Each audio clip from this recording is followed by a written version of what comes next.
여호와여, 도우소서. 경건한 자가 끊어지며 충실한 자들이 인생 중에 없어지나이다. 그들이 이웃에게 각기 거짓을 말하며 아첨하는 입술과 두 마음으로 말하는도다.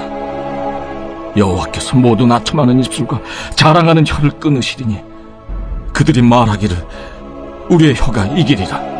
우리의 입술은 우리 것이니 우리를 주관할 자 누구리요 함이로다. 여호와의 말씀에 가련한 자들의 눌림과 궁핍한 자들의 탄식으로 말미암아 내가 이제 일어나 그를 그가 원하는 안전지대에 두리라 하시도다. 여호와의 말씀은 순결하며 흑도가 위에 7번 단련한 은 같도다. 여호와여, 그들을 지키사 이 세대로부터 영원까지 보존하시리이다.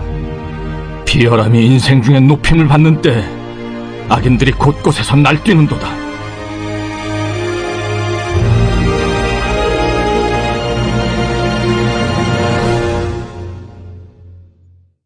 오늘은 시편 12편을 살펴보았습니다. 12편의 말씀 중에서 6절이 핵심 구절이라고 할 수 있습니다. 다윗은 하나님의 말씀을 어떻게 받아들였습니까? 6절을 함께 읽어보도록 하겠습니다. 여호와의 말씀은 순결하며 흙 도가니에 7번 단련한 은 같도다. 다윗은 하나님의 말씀은 순결하다라고 표현하고 있습니다. 영어로는 pure를 쓰기도 했고요, flawless를 사용하기도 했습니다.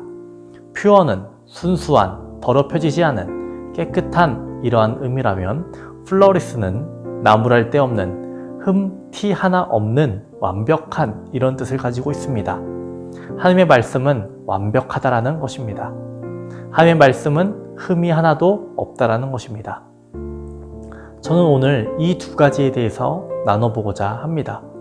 첫 번째로는 하나님의 말씀은 영감으로 쓰여졌기에 완전하다라는 것입니다. 디모데후서 3장 16절 말씀에 모든 성경은 하나님의 영감으로 되었다라고 되어 있지 않습니까? 그렇기에 성경은 흠이 하나도 없는 것입니다.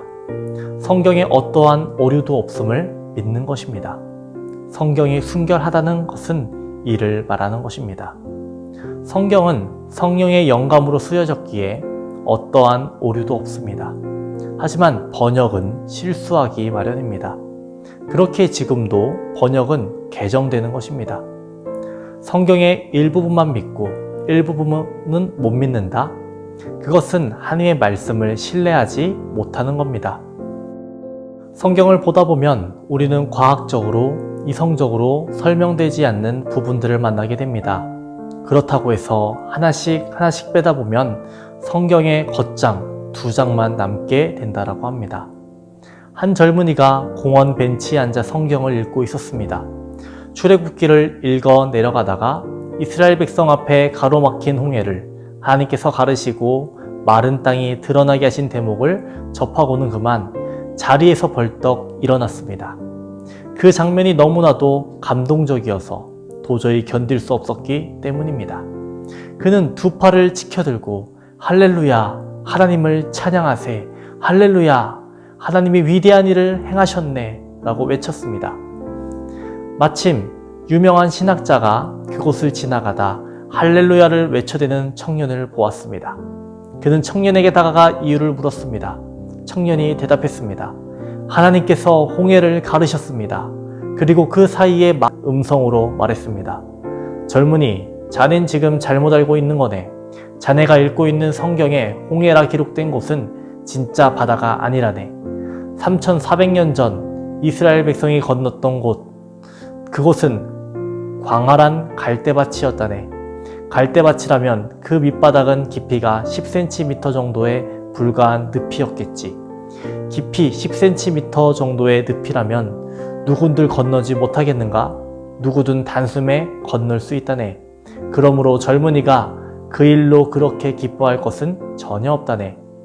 자네는 이렇게 묻고 싶겠지. 대체 내가 이렇게 말하는 증거가 무엇이냐고 말이야. 그야 물론 성경이지. 히브리 원전을 한번 보게. 히브리어로 분명히 이스라엘 백성이 갈대 바다를 건넜다라고 기록되어 있으니까. 신학자의 지적에 젊은이의 얼굴에는 실망과 혼란의 빛이 역력했습니다. 아무것도 모르는 젊은이를 혼란에 나락에 빠뜨린 신학자는 마치 큰일을 했다는 듯 뿌듯한 표정으로 가던 길을 다시 걷기 시작했습니다. 그러나 몇 걸음 떼기도 전에 할렐루야라는 외침이 등 뒤에서 또 들렸습니다. 돌아보니 조금 전 그 젊은이였습니다. 처음보다 더 환희에 찬 표정으로 연신 할렐루야를 외치는 것이었습니다. 의아스럽게 생각한 신학자가 젊은이에게 되돌아왔습니다. 젊은이, 정신 차리게. 이번엔 왜 또 난린가? 젊은이가 흥분을 가라앉히지 못한 채 말했습니다. 선생님께서 이스라엘 백성이 건넜던 곳은 홍해가 아니라 깊이 10cm 정도의 갈대밭이라고 하셨죠? 그런데 성경을 계속 읽다 보니 이스라엘을 추격하던 이집트의 전 군대를 하나님께서 그 얕은 갈대밭 늪 속으로 수장시키셨다는 기록이 나타나더군요. 이 얼마나 놀라운 기적입니까? 홍해바다였다면 모르지만 깊이 10cm의 갈대밭 늪 속에 한 국가의 전 군대를 수장시킬 수 있는 분이 하나님 외에 또 누가 있겠습니까? 그러니 제가 이렇게 하나님을 찬양하지 않을 수 있겠습니까? 이렇게 말했다라고 합니다. 증명할 수도 없으니 성경을 덮어놓고 믿어야 할까요? 아닙니다. 그렇게 한다면 이는 종교개혁에 역행되는 것입니다. 과거 중세시대 라틴어 성경으로 무슨 소리를 해도 맞을지 모르는 그런 상황이었지만 지금은 우리는 알아야 합니다. 내가 듣는 설교가 성경의 기본 교리를 지키고 있는지, 성경적으로 맞는 것인지 분별할 수 있어야 한다는 겁니다. 마틴 루터가, 테일러가 이런 사람들이 성경을 번역한 이유가 무엇입니까? 모두가 성경을 알아야 한다는 것이었습니다. 성경은 캐논이라고 부릅니다. 캐논은 기준, 척도라는 겁니다. 덮어놓고 믿으면 이단에 빠지게 됩니다. 성경의 역사만 제대로 공부한다고 하면 이단에 빠지지 않게 됩니다. 두 번째로 성경은 우리를 구원의 길로 인도하는 완전한 책입니다. 찰스 스펄전 목사님의 책을 읽는데 이런 표현이 있었습니다. 죄가 만들어 놓은 상처들을 치유하기 위해 바를 유일한 연고가 성경 속에 있고 우리 영혼의 굶주림과 허기를 채워줄 유일한 양식이 성경 속에 있기 때문입니다. 여러분, 우리를 구원으로 이끌어주는 책은 성경 하나뿐입니다. 공자의 책도 노자의 책도 누구의 책도 우리를 구원으로 이끌 수 없습니다. 성경만이 유일한 구원으로 이끄는 책임을 믿으시기 바랍니다. 여러분은 나의 사랑하는 책 만들기 프로젝트에 참여하고 계신가요? 성경을 읽으며 성경만이 구원의 길로 이끄는 책임을 확신하고 성경 속에서 귀한 주님의 말씀을 만나고 초사를 진행하며 나를 변화시키는 한 말씀 한 말씀을 만나시기를 소망합니다. 기도하겠습니다. 사랑이 많으신 하나님 아버지, 오늘도 주의 말씀을 듣게 하시니 감사합니다.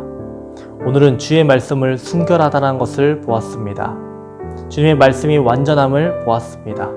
하나님, 영감으로 쓰여진 그 말씀이 성령의 음성을 듣는 귀중한 통로가 될 수 있게 도와주시옵시고 하나님의 말씀으로 우리를 구원의 길로 이끄시는 그 말씀을 굳건히 붙잡는 우리들 될 수 있도록 도와주시옵소서. 성경을 날마다 가까이 하는 우리들 되게 하여 주시옵시고 말씀 속에 있는 진리를 찾아갈 때마다 감사와 기쁨이 넘칠 수 있도록 주님 도와주시옵소서. 성경 속에 숨겨진 보물들을 찾아내게 하여 주시옵시고 그 보물들로 인해서 우리의 삶이 유익해지게 하여 주시옵시고 하나님께 영광 돌리는 삶으로 될 수 있도록 주여 도와주시옵소서. 코로나로 인해서 많은 어려움을 겪고 있습니다. 교회가 어려움을 겪고 있고 가정이 어려움을 겪고 있습니다. 하지만 그 가운데에서 하나님 함께 하실 줄 믿습니다. 위로하여 주시옵시고 우리에게 힘을 더하여 주시옵소서. 불면증으로 암으로 공황장애로 고통받는 성도들 하나님 치유하여 주시옵시고 그들의 각자의 자리에서 하나님께서 알맞고 적당한 은혜를 허락하여 주셔서 치유될 수 있도록 주님 도와주시옵소서. 모두 회복될 수 있도록 주님 도와주시옵소서. 오늘도 함께 하실 줄 믿습니다. 감사드리며 예수님의 이름으로 기도합니다. 아멘.